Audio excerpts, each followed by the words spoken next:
Alright, in this lesson we'll explore how to sort a data frame using values from multiple columns. Let's begin by re-executing our code to import our NBA dataset.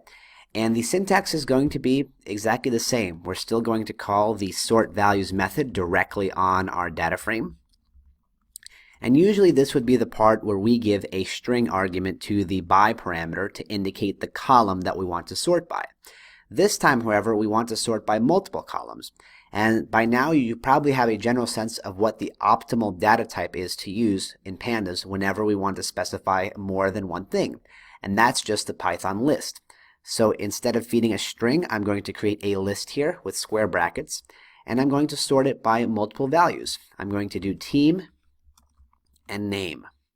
Let's take a look at what happens right now. You can see here that first it sorts by team, and it does so alphabetically. And after it sorts by team, within each team it moves to the player column, which is the name column, and then sorts the players alphabetically. So if we take a look at our parameters here, we can see that ascending is set to true. And whenever we have ascending set to true, it does the true ascending sort to both of those columns one by one. That's why when it sorts by team, the team is sorted in alphabetical order. And then when it moves on to the name, it sorts the name column also in alphabetical order.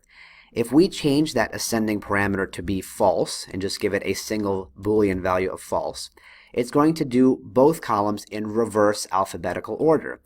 So first it's going to sort it by team in reverse alphabetical order. So the Washington Wizards, which start with W, are going to show up first among the teams. And then within each team, it's going to sort the players in reverse alphabetical order. So Ramon Sessions is going to show up at the top right here. So that's how we can give a single argument of either true or false to the ascending parameter to sort both of the columns in the exact same fashion. But what if we want to do them in a different fashion? What if we want to sort the team alphabetically, let's say, or in ascending order, but we want to sort the names in reverse alphabetical or descending order? In that case, instead of providing a single Boolean value to ascending, we can provide a Boolean list or a list of Booleans. So I'm going to create another list here with square brackets, and I'm going to write true, comma, false. Now what that's going to do is it's going to assign each Boolean value sequentially to that sort.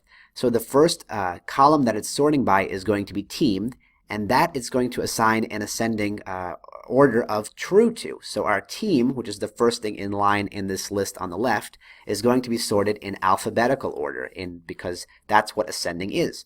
When it moves on to the second column, which is name, it's going to move to the second item in our list right here, which is false. So the name column is going to be sorted in descending order. Let's take a look here. And we can see here that the team is alphabetical as promised. It starts with A. That's because this first argument to the ascending list is true.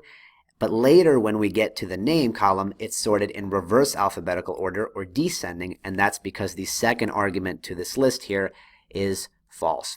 And again, until we call the in-place parameter, this operation actually does not modify the original data frame, so we do have to add that in place equals true in order to make it valid. I'm also going to preview the first three rows just so we can see that it worked.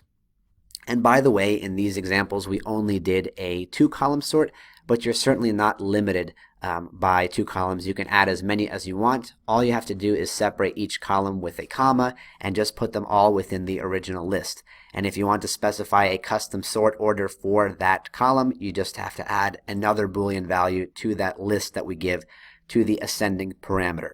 So that's the way that we can sort multiple columns in a data frame with the sort values method.